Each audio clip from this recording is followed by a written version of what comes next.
It's been a while. I'm glad to be back, because I've got a lot to say. Over the past few months, I've been keeping video ideas filed away in my brain, ready for my return. Today's video was actually put together just before I took my break. It's about a case that has fascinated me for some time, and if you haven't heard about it, I'm sure it will leave you perplexed.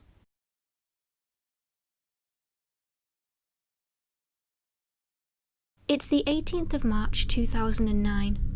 35-year-old Claudia Lawrence, a chef at the University of York, has finished her morning shift and is heading home. Her home is 3 miles away from the university campus.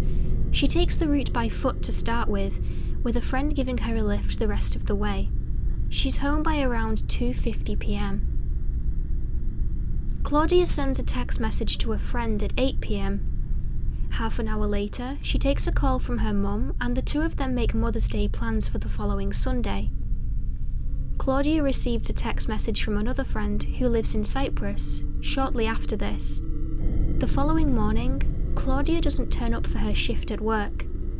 Given her usual punctuality, this is quite concerning. Her manager tries to call her, but there's no answer. Just after 12 p.m, Claudia's phone is deliberately turned off. Nobody has seen or heard from Claudia since.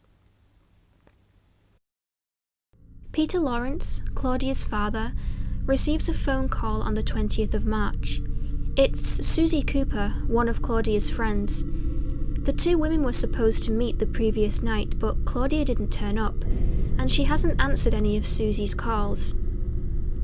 Peter goes to Claudia's house to make sure everything is okay, but when he realises Claudia isn't around, he becomes very concerned. He contacts North Yorkshire Police to report her as missing. The police scour Claudia's home, hoping to find something indicative of her whereabouts. The house is very tidy, and only a few items appear to be missing. Claudia's mobile phone, her blue and grey backpack containing her uniform, and, perhaps more bizarrely, her hair straighteners. This leads the police to believe that Claudia had left for work early the previous morning. She was supposed to start her shift at 6 a.m, and seeing as she had to walk, she would have set off at around 5 a.m. The presence of unwashed breakfast utensils also supports this idea. The missing items have never been found. Following the launch of a public appeal, several people reported possible sightings of Claudia.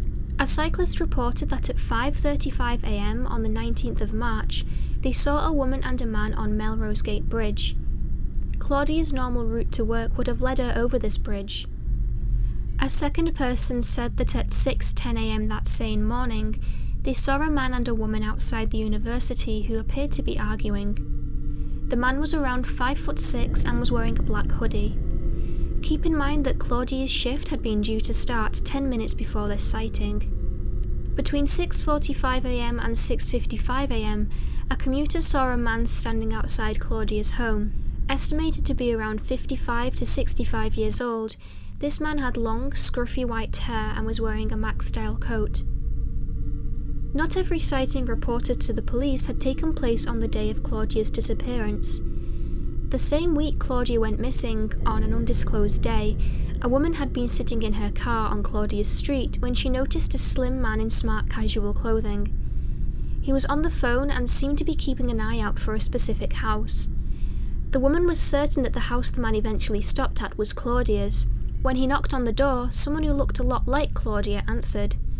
It looked as though the man had paid a surprise visit.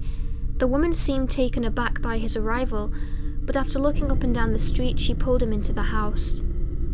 Not much else is known about this man, other than that he carried a small rucksack and wore a Mac-style jacket. He remains unidentified. 5 weeks after her disappearance, Claudia's case was updated from a missing person inquiry to a suspected murder inquiry. This was in spite of the fact that there was no solid proof that Claudia was dead.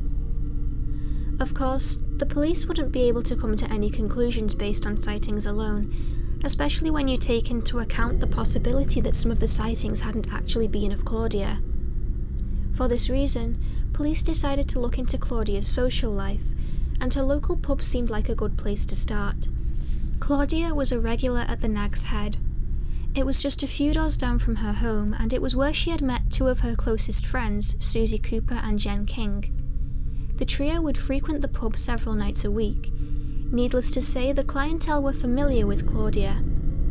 It transpired that she had something of a negative reputation as far as her love life was concerned. She was rumoured to be a home wrecker who had had numerous relationships with married men who were also regulars at the Nag's Head. North Yorkshire police used this information to theorise that jealousy and revenge could have played a role in Claudia's disappearance. During a Crime Watch appeal, the lead investigator, Ray Galloway, asked viewers if they knew who Claudia's boyfriend was, or if they knew of anyone who had shown her unhealthy interest. He also went on to describe her as complex and mysterious. The thing is, these rumours tainted Claudia's portrayal within the press. Instead of being described as the shy, loving woman that she was the other woman, someone whose life was shrouded in mystery. This isn't to say that her love life wasn't a valid line of inquiry, but the way in which things were handled made it seem as though the public was meant to believe she had been responsible for her own fate. In May, police released CCTV footage which they believed could be of interest to the public. At 7:15 p.m. on the 18th of March, a man is seen walking towards the alley behind Claudia's house. A minute passes before the man reappears and walks onto the main road. Now he has a small bag over his shoulder, and as you can see, he stops and waits for someone to walk past before he continues on his way. Everything about the footage struck the police as being very strange. They hoped the man would come forward and identify himself, but he never did. Just before 6 a.m. on the 19th of March, the same thing happens. A man walks into the alleyway and emerges just a minute later. Police are still trying to determine whether these are two different men, or if it's the same singular man who appears in both pieces of footage. A third piece of footage shows Claudia using a postbox outside the Melrosegate post office on the 18th of March, around the time she would have been on her way home from work. Frustratingly, it's not known what she posted or who she posted it to. You would think that the recipient would have made themselves known, but for whatever reason they haven't. Seeing as Claudia normally passed this post office on the way to work, police checked if she appeared on footage taken from the following morning. She didn't, but it's possible she was walking on the opposite side of the road out of the camera's view. Finally, there was some footage which showed a car driving down Claudia's road before braking outside her house. Once again, nobody came forward to identify themselves as the driver. Staying on the subject of cars, Claudia's car, which had been in a garage, was scrutinised by police. The DNA of an unknown male was found on a cigarette butt inside the car. This man was dubbed the left-handed smoker, as the man who'd been seen on Melrosegate Bridge the morning Claudia disappeared had been holding a cigarette in his left hand. Thus it was speculated that this was the same man whose DNA was on the cigarette butt in the car. Unfortunately, this trail went cold. With everything taken into account, North Yorkshire police were able to come up with several possible reasons and explanations for Claudia's disappearance. Keep in mind that most of these theories have since been disproven. One theory was that Claudia had left of her own accord so that she could start a clean slate. However, her family insists that there's no way she would have ceased contact with them, and as you'll remember, she'd made Mother's Day plans the night before she vanished. I personally find it hard to believe that someone who intends to disappear would go to the trouble of organising something they know they're not going to attend. While it was also speculated that Claudia could have moved to Cyprus, an island she visited frequently due to having friends who lived there, the fact that her passport and bank cards were found at home in her handbag makes this highly unlikely. Regardless, the search for Claudia was extended to Cyprus in September 2009. Police wanted to speak to anyone who knew Claudia, but it would appear that some people were reluctant to divulge information. Some tourism workers claimed to have seen Claudia on the island in March, but as you might have guessed, nothing came of this. Another theory was that Claudia had fallen victim to a serial killer and that she had simply been in the wrong place at the wrong time. Numerous people in Claudia's local area had reportedly been acting strangely, but no conclusions were reached by police. It was eventually determined that Claudia had most likely been abducted and murdered as she walked to work on the 19th of March, and that her killer was a local man who she knew.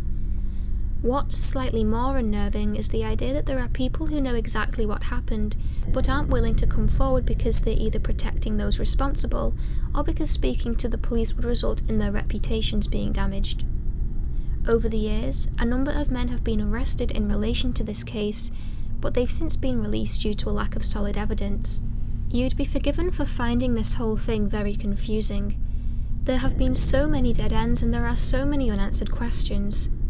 For me, the most frustrating thing is that there are people who clearly know more than they are willing to share. If these people spoke out, the years of uncertainty Claudia's family has faced would finally come to an end. Perhaps one day something will change. Loyalties, morals. When researching any unsolved case, even those I don't make videos about, I like to try and reach my own conclusions as to what happened. I can safely say that the case of Claudia Lawrence is one that has me stumped. She really did just vanish. Users of the Unsolved Mysteries subreddit have come up with their own theories. Let's take a look at some of them. This case has a lot of complexity to it, but I truly believe that those who call themselves Claudia's best friends are involved in this case, and they know exactly what happened to poor Claudia. I think there's a pact going on between a group of her friends, and this is the reason as to why no sign of Claudia or no evidence has been found. I don't think these friends were truly her friends, but some mutual people she met and knew from her local pub, which was a few doors down from her home. I don't believe they were as close of friends as a few of them make out to have been. A few months and weeks prior to Claudia's disappearance, she did start to distance herself from these people, and she started to hang out at the Acorn pub more frequently than her local pub, the Nag's Head. I'm not stating that these people did anything, it's just my theory. Now, this person does have a point. Claudia had been spending time at a different pub in the weeks before her disappearance. Whether this was because she wanted to distance herself from her friends at the Nag's Head isn't actually known as far as I'm aware. It could explain why some of the clientele at the Nag's Head were uncooperative during the original investigation. Someone responded to this theory, saying, "I agree. I think she was having an affair with one of her best friend's husbands, and I believe he was one of the men who was arrested and released." Another user says, "The pub was well known locally for some of the clientele being involved in the more informal areas of the economy. Claudia, it seems, was acquainted with some of them. It looks, from various other sources, that she may have spent the evening with one of her lovers, and an argument or jealous rage resulted in her unfortunate demise. I do think the police know who killed her, but they can't prove it. I think other people do as well, but don't want to end up dead. This person may be someone quite powerful in the criminal fraternity." Most of the other theories seem to suggest the same thing, that police know exactly who the perpetrator is, but for whatever reason, perhaps a lack of evidence, can't bring them to justice.